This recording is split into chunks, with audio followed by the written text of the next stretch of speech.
Hello, everybody. Omni here. I wanted to talk a little bit about some questions that I had that have just been kind of sitting in my mind after this weekend's episode of Game of Thrones. That's episode 3, The Long Night, or otherwise known as the Battle for Winterfell.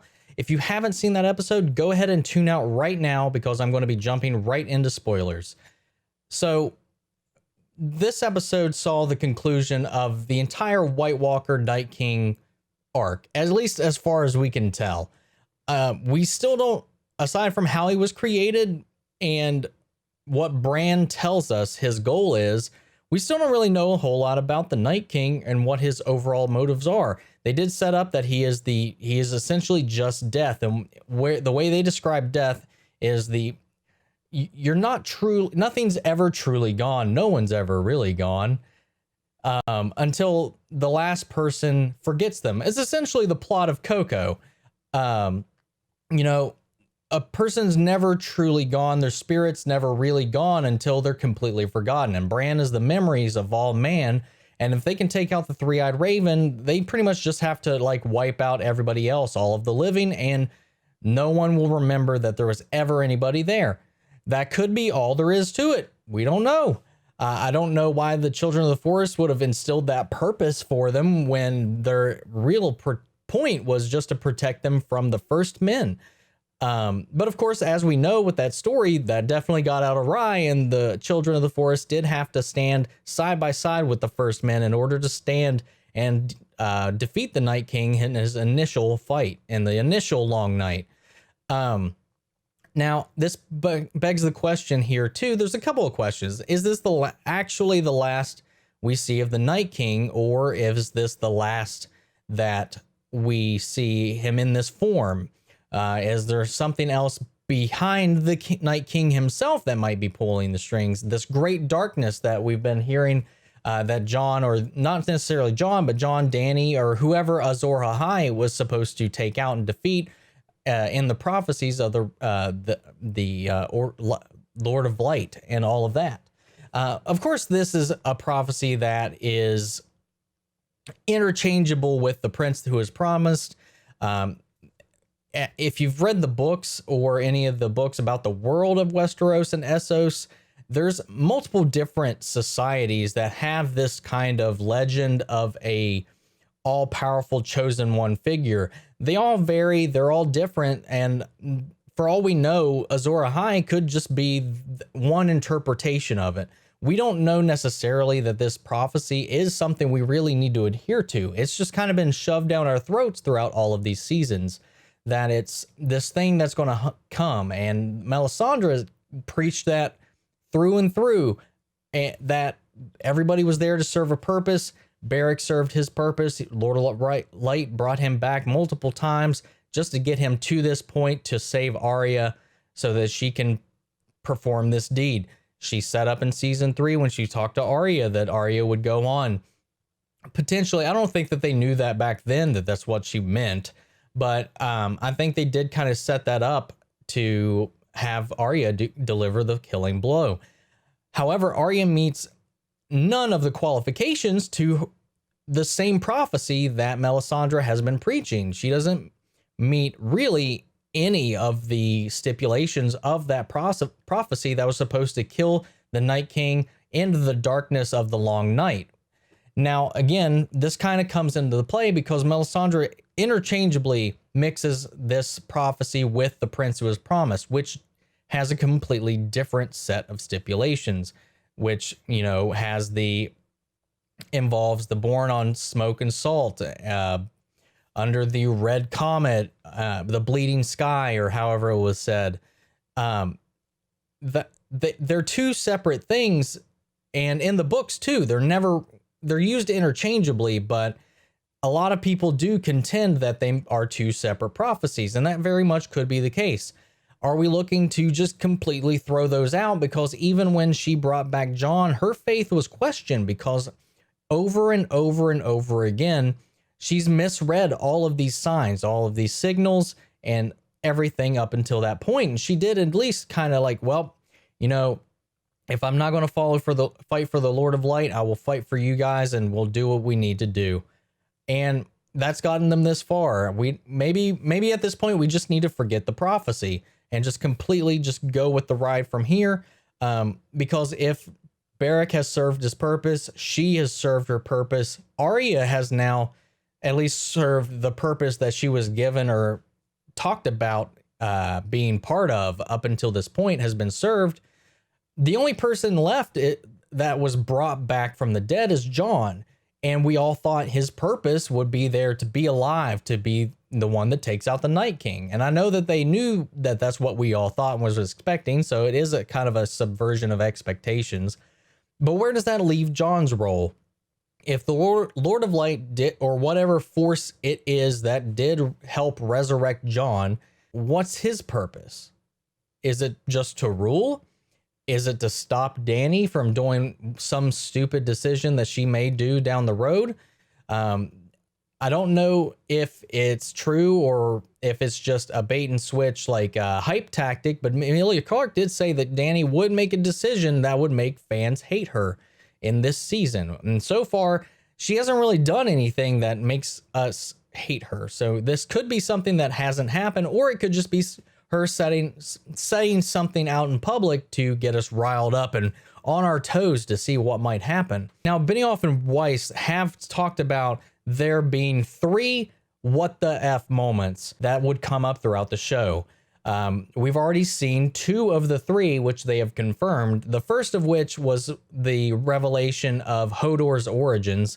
The second of which was the revelation of Jon's lineage. The third, they said, is saved for the end of the series, that there's a moment at the very end that will have us going, what the F? So it could be a twist, could be a turn with Dany, it could be multiple things. Now, we're gonna just kind of like leave Azor Ahai for now, because right now, for all we know, that serves no purpose in the story anymore, which kind of is going to play on coming into play on something I want to talk about here in just a moment.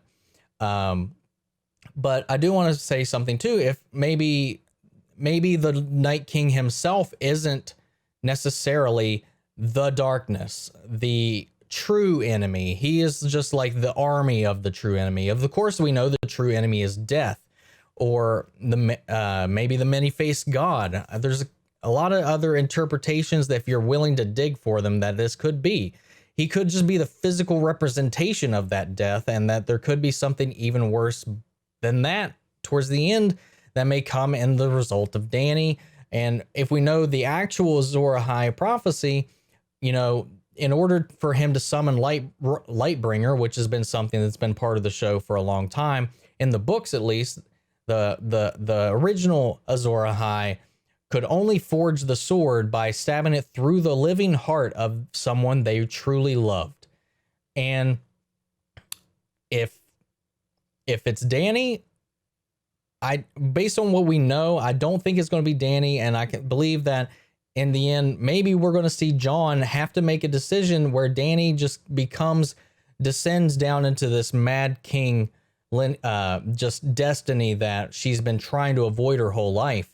And he has no other choice but to drive a sword through her, thus forging Lightbringer. Though there's no Night King at this point, so I don't know what the great evil he would use it against would be and what the point of that would be. It's just a thought. I don't think that's going to happen. I do think somebody will have to kill Dany by the end of this. I don't know I think she might actually kill Jon before this happens.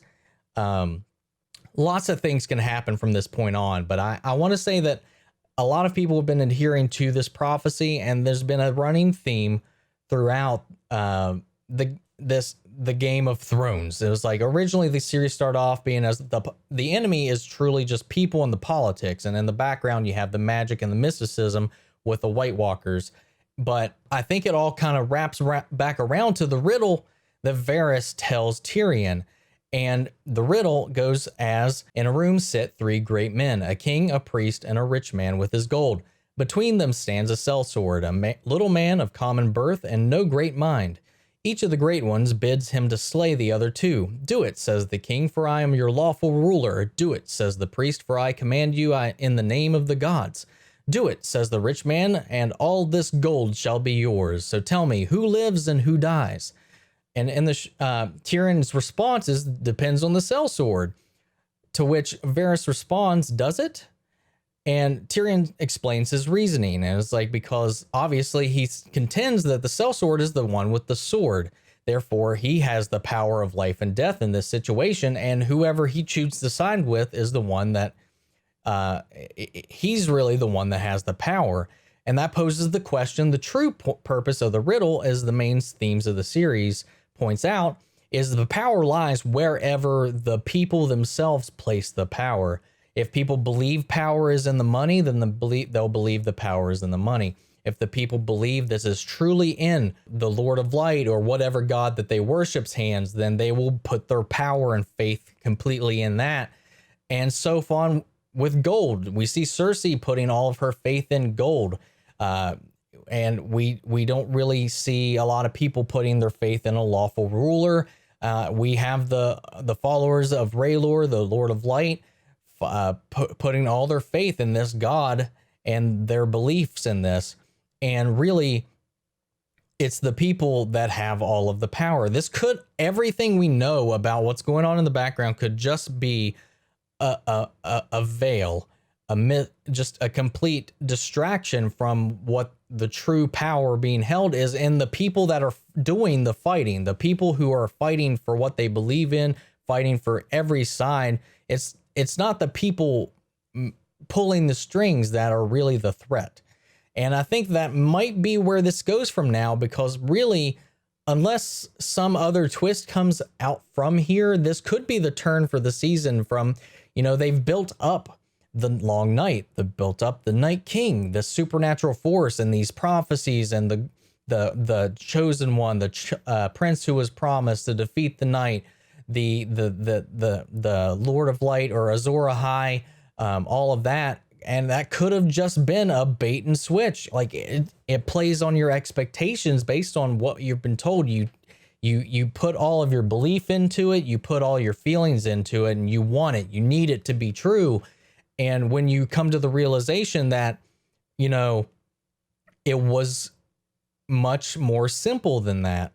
Yes, there is magic. Yes, there are forces at work in the world that can be manipulated, but they can be used much like the Force. It's really how you use it.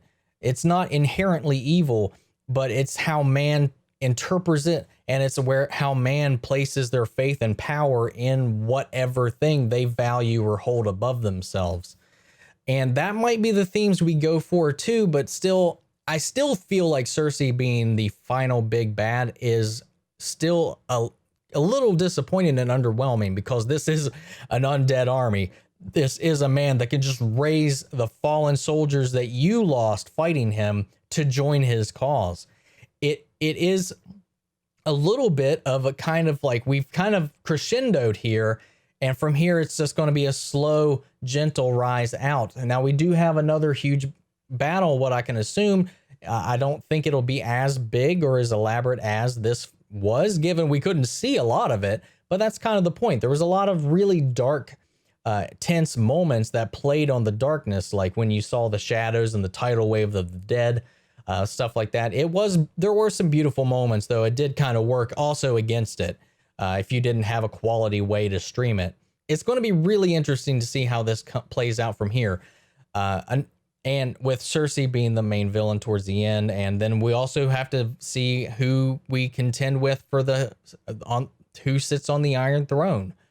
I do also want to go back and kind of point out too that along with Azor Ahai, another legendary figure of the North, which was explained in the books as well, that only known as the last hero, was the only survivor of the Long Night that lived and is believed to be the one that actually was able to kill one of the original Night Kings or White Walkers of the time with dragon steel in the books.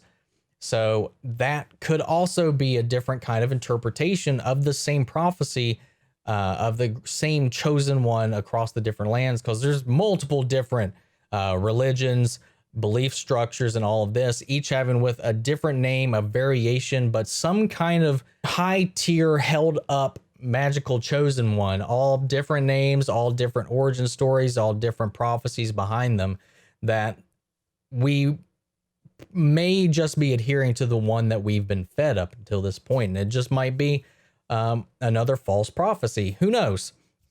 We're going to find out here soon.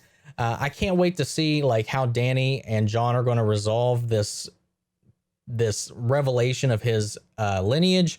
I really want to know how Arya and Sansa are going to react if they do end up telling more people who his family really is. I mean, he's still their family, but it makes a big change when it's not their father that is his father. And then also with the Night King being gone here, does Bran have some ulterior motive for stopping the Night King? Otherwise, how is Bran going to factor into the remainder of the season?